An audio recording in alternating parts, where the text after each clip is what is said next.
ទេអ្នកគ្នាហើយគេមានកន្លែងស្ពានដែលយើងអាចដើរមើលដើរទស្សនានៅក្នុងព្រៃនឹងបាននៅសហគមន៍ហើយនោះខាងក្រោយខ្ញុំនោះគឺទឹកធ្លាក់មកជន់ខាងលើមួយទៀតគឺទឹកនៅច្រើនហើយស្អាតមែនទែនអ្នកគ្នាគឺត្រជាក់ស្រស់ស្រាយល្អសួស្តីអ្នកគ្នាចឹងថ្ងៃនេះខ្ញុំនឹងនាំអ្នកទាំងគ្នាមកលេងក៏ដូចជាមកទស្សនាទឹកធ្លាក់នៅចក្រានរយភាសាឥឡូវនេះគឺខ្ញុំនៅលើភ្នំចក្រានរយអញ្ចឹងនាំអ្នកទាំងគ្នាបានទៅទស្សនាទេសភាពទឹកធ្លាក់ភាសាខេត្តនេះគឺខេត្ត11ទឹកនៅច្រើនហើយស្អាតមែនទែនអ្នកទាំងគ្នាអញ្ចឹងខ្ញុំដើរមកដល់ជិតដល់កន្លែងទឹកធ្លាក់នេះគឺនៅលើសំឡេងទឹកអ្នកគ្នាប្រហែលជាឮសំឡេងទឹកធ្លាក់ហើយខ្ញុំក៏បានមកដល់ទីហ្នឹងទឹកនឹងដែរនេះនៅខាងក្រោមអញ្ចឹងគេមានផ្លូវដើរចុះមកពីលើហ្នឹងយើងអាចដើរតាមផ្លូវហ្នឹងមកបានមានលក្ខណៈជាស្ពានហើយនេះអ្នកគ្នាកន្លែងទឹកនៅខាងក្រោម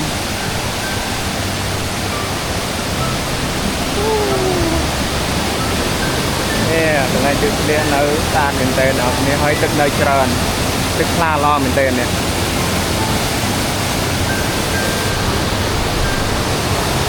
ស្អាតខ្លាំងមែនទែនអ្នកគ្នាហើយគេមានកន្លែងស្ពានដែលយើងអាចដើរមើលដើរទស្សនានៅក្នុងព្រៃនឹងបាននៅសហគមន៍ចក្រានរយនេះ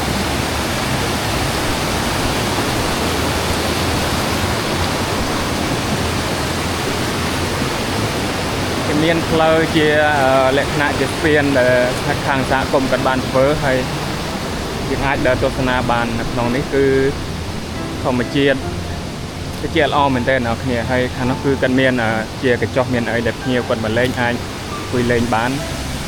ណាគឺទឹកធ្លាក់មកមិញយើងអាចទស្សនាមើលទៅផ្លូវជាលក្ខណៈជាស្ពានដែលយើងអាចដើរទស្សនាតាមមាត់ទឹកកន្លែងទឹកហូរនេះដែលធ្លាក់មកពីលើមើលទៅគឺស្អាតមែនទែនអ្នកនរគ្នាគេញ៉ាំនឹងក៏បានឬក៏យើងចង់បោះតង់ក៏បានដែរអ្នក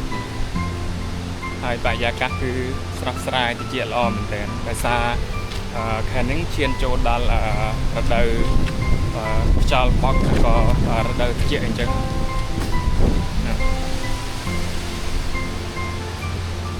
អញ្ចឹងខ្ញុំឡើងទៅលើវិញមកខាងក្រោមនេះគឺដើម្បីថតឲ្យអ្នកនរគ្នាបានទស្សនាពីទេសភាពទឹកដែលហូរធ្លាក់មកពីលើហ្នឹងហើយខ្ញុំនឹងនាំអ្នកនរគ្នាទៅមើលនៅខាងលើមួយទៀតខ្ញុំធ្លាប់មកកាលប្រជុំបិណ្ឌម្ដងអ្នកនរគ្នាហើយកាន់ហ្នឹងគឺមនុស្សច្រើនមែនទែននៅលើផ្លូវនៅលើស្ពានដែលយើងដើរនេះគឺយើងដើរពិបាកដែរដោយសារមនុស្សច្រើន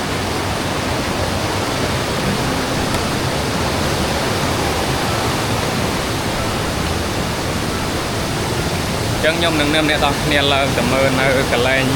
ទឹកធ្លាក់ខាងលើមួយច្រើនទៀតអ្នកសាននៅខាងលើអត់តទៀត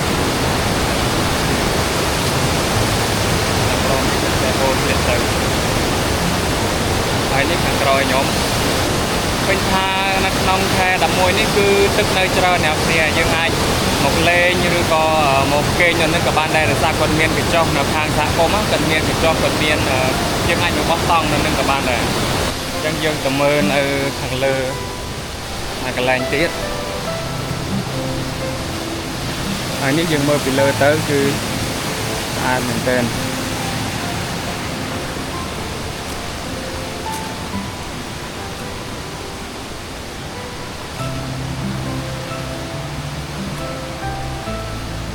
ទេអ្នកគ្នាកន្លែងហ្នឹងគឺមានស្ពានដើរឆ្លងមួយទៀត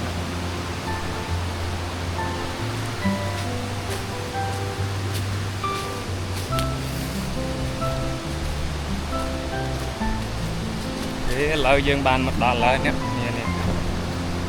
ន្លែងនេះគឺស្ពានដែលគេធ្វើដើម្បីដើរឆ្លងហើយនោះខាងក្រោយខ្ញុំនោះគឺទឹកធ្លាក់មកជន់ខាងលើមួយទៀតគឺទឹកនៅច្រើនហើយស្អាតមែនទែនអ្នកគ្នាគឺត្រជាក់ស្រស់ស្រាយល្អ សិនជាយើងមកលេងមកអាចមកបោះតង់ឬក៏មកពេលនៅកន្លែងសហគមន៍នេះក៏បានដែរហើយនៅសហគមន៍ចក្រានរយនេះភ្ញៀវគាត់មកលេងភាគច្រើននៅពេលរដូវវត្តមានឬក៏មានជុំមានអីចឹងទៅអូខេអញ្ចឹងវីដេអូនេះមានតែប៉ុណ្្នឹងឯងជួបគ្នានៅវីដេអូបន្តទៀតបាយ